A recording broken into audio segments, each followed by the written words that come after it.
back. This is Boomer Life on CISL 650. 'Cause I'm the tax man. Yeah, I'm the tax man. Ah, yes, due day and counting, with our toes tapping to the Beatles, no less. Welcome back to Boomer Life here on CISL 650. We're talking about solutions to debt problems on this episode of the program. In studio, the president of Abakhan and Associates, trustees in bankruptcy and proposal administrators, George Abakhan, is with us, as is Nicole Clarke, who is a bankruptcy and insolvency counselor. I started talking, George, about this before we went to break, and I would appreciate it if you could just help me understand some basic terminology here. What's the difference between you, a trustee in bankruptcy and proposal administrator, and a credit counselor? The main difference is that we're administered by the federal government, who recognizes there's a lot of debt in Canada, and having recognized that, they also have designed a solution of debt settlement as opposed to straight bankruptcy. The United States has just recently picked that up under Chapter 13, because you could never do a proposal in the old days or a debt settlement under federal legislation. We've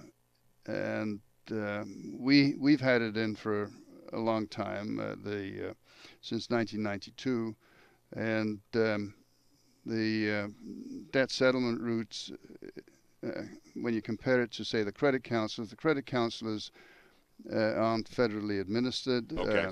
Their funds, I'm not sure whether they're audited or not, but generally they, like debtors with more money, that have larger amounts of payments that they can afford. Mm-hmm.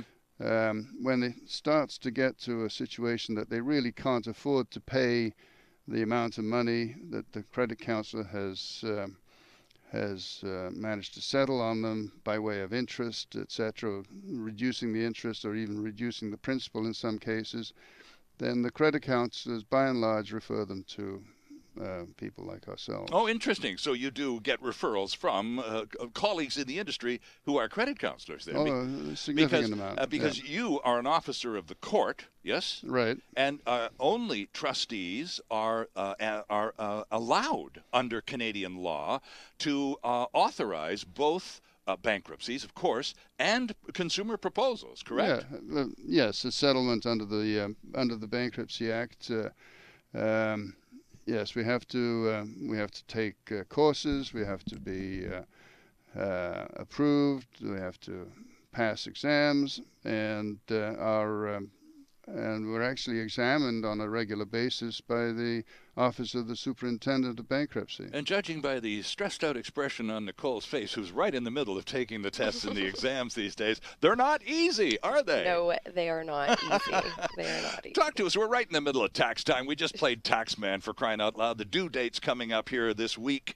Revenue Canada, or the Canadian Revenue Agency, as they're now known, they enjoy a particular status when it comes to indebtedness and people trying to get out of debt. If you owe, George, a bunch of credit card dough, and you said typically it's about $40,000 in British Columbia, Yeah.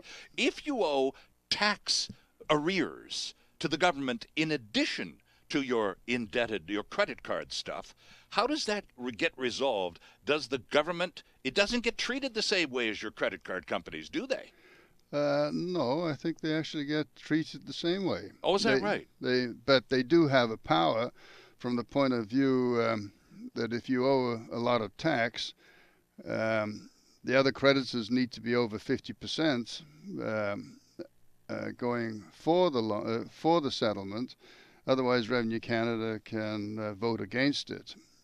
So, Revenue Canada are just the same as many other credit card companies, for that matter, Mm-hmm. except that they will not approve anything that has anything less than about 50 cents on the dollar. Okay. Nicole, I want you to tell me about student loans in just a second. But, George, you kind of got ahead of me here because there's this voting process that you just Right. alluded to. Describe, because this applies to either a bankruptcy or a consumer proposal, those people to whom the client owes money get to vote on the solution that you and the client work out together and pitch to the companies, correct? Well, it doesn't affect it in the bankruptcy, but it does in the debt settlement. If you have, say, debt settlement of $100,000 worth of debt, then assuming that all the creditors vote, then they need 51,000 or 50.001, more than 50% of the creditors voting for the proposal. Okay. And if Revenue Canada is only a small part of that, then they can effectively be crammed down. But if they're a significant part, then they will probably vote against the proposal, in which case the alternative of the person is to go bankrupt. Okay, so now we understand there's a process involved in which a person who is in serious debt comes to you at Abakhan and Associates, and you said in the first 15 minutes, generally speaking, based on your years of experience, you can tell whether this person, what solution, what remedy is likely to be most appropriate for this individual and their debt problems. So once you have three questions, right? What do you owe? What do you earn? And what's the third question? And what assets have you got? Ah, okay. 2 out of 3, not bad memory. So once the individual, and this is a free consultation too, once the individual ponies up those numbers, so you have an idea, at least in an initial conversation, George, of this person's dilemma, combined, of course, with the box of Kleenex and body language going on across the desk from you, which I don't mean to be facetious, because in many times we're talking about some pretty distressed people. Yeah, they're many's the time that I have people that say, geez, I wish I'd come to you a year ago or a couple of years ago, and we'd done this thing, this settlement, and I could have got on with my life.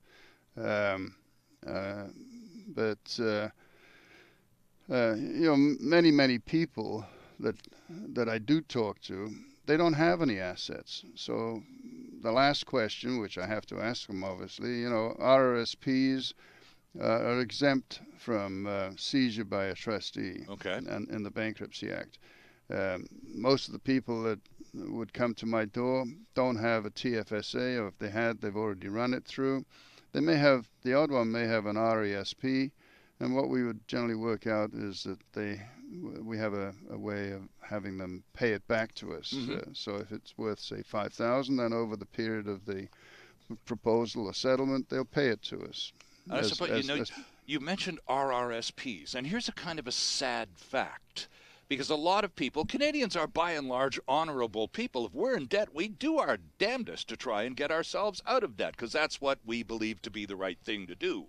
So in many cases, we will try to service the debt load our way. And in some cases, that means collapsing our life savings, our RSPs, and giving them to our creditors, little knowing that we're pushed to come to shove, the RRSP would be exempt, and we would have been able to hang on to those savings. Most of us, I don't think, understand that, even a whit, George. Well, if you have that situation, what I've always recommended is that you do the proposal. The RSP is exempt, and it was made specifically exempt to enable boomers and elder people to have something in their retirement years. Sure. And what we do, as I say, is we come into the situation. I remember we had a situation up in one of our branches where the lady was paying all her creditors out of the RRSP. Yeah.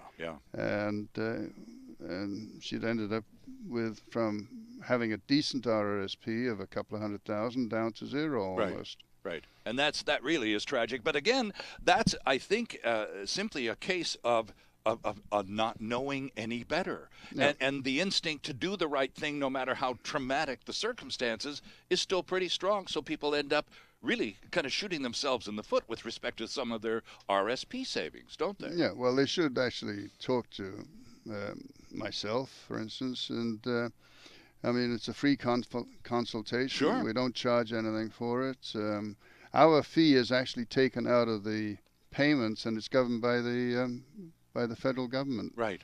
So you don't actually have to have an upfront fee, as you do in some debt settlement situations. Right. Nicole, wanted to get to you about student loans, because while Canada Revenue enjoys a certain special status, what about student loans? And this affects a lot of young people, but then there are a lot of young people who are pretty seriously messed up in debt, too. This is not the exclusive domain of boomers, or for that matter, any demographic group, is it?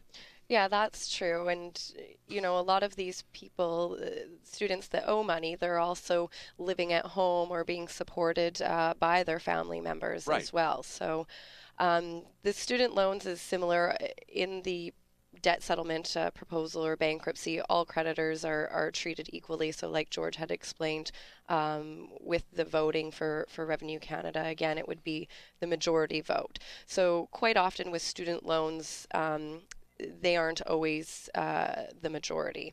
Now, if you have been out of school for 7 years, that debt can be included into your bankruptcy and proposal.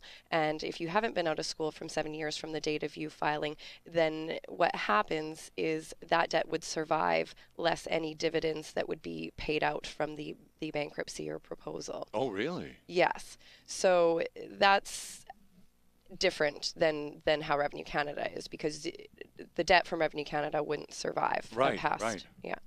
George, talk to me a little bit more about the actual voting process. I'm trying to give our listeners an opportunity to understand the ABCs of what happens when they show up at Abakhan. They go through that first consultation. You have an idea now in rough terms of what their particular situation is like. And then so you begin to, well, first of all, put them at ease, because a lot of people show up going, well, I guess I'm here to go bankrupt. And the first thing you go, well, it's maybe not, right? That's right. Maybe not. There is an option of making a settlement. In the case of the settlement, if there's, say, 5 creditors and $50,000, then you generally have to have $25,000. Now, some of the creditors, we know from experience, will file a claim, but they won't vote. So we discount those. Now, let's say we're down to 40,000. So we now need 20,000 of the remaining creditors to vote for. To vote for the proposal that we're going to make. The repayment proposal at a reduced rate, right? Exactly. Okay. All right. Yeah. And it's generally we estimate it to be around 25 cents on the dollar, or between 25 and 30 is actually what we're aiming for these days.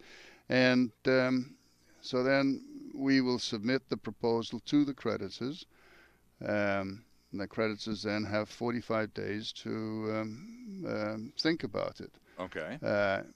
Most of them get through it in about 20 days or 21 days, because all the credit card debts from the banks are generally being handled by collection agents.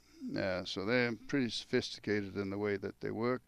They have their instructions from the banks as to what is acceptable and what isn't, and there you will process that information back to us. They may come back to us and say they want another $25 a month, or maybe $50 a month, and then we in turn go to the debtor and say, they'll accept it. They'll accept your proposal if you pay the extra $25. Right. And at that point, they make the decision as to whether they'll pay the extra or not. I mean, Nicole probably, in some respects, talks way more than I do to those credit bureaus.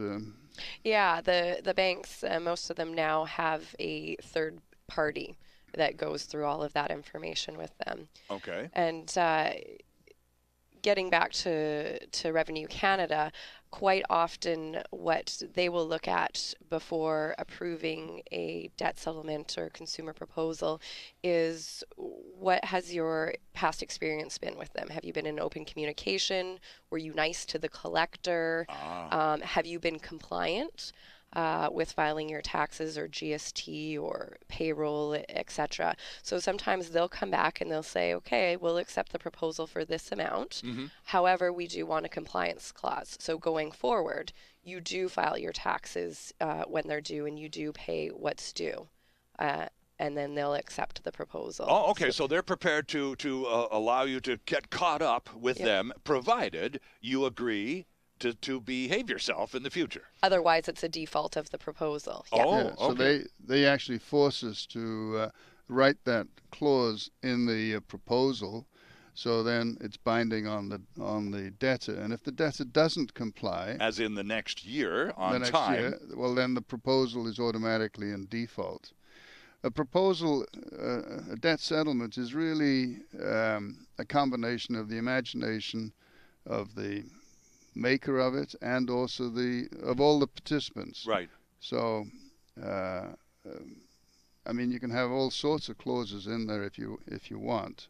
It's a businessman's. It's a business settlement, and although it's governed by the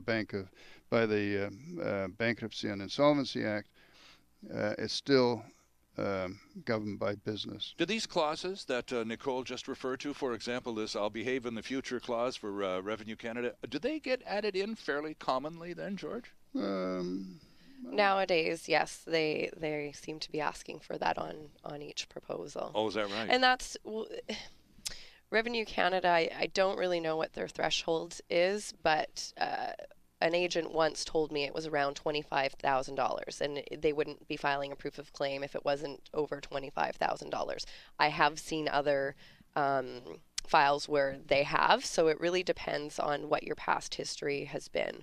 So compliance is a huge issue, and if they're majority, they're going to want to see that. Talking about solutions to debt problems with our professionals from Abakhan and Associates, George Abakhan and Nicole Clarke, here on Boomer Life on CISL 650, with lots more still ahead. Stay with us. Canada's only weekly radio show dedicated to the baby boomer lifestyle. This is Boomer Life on CISL 650.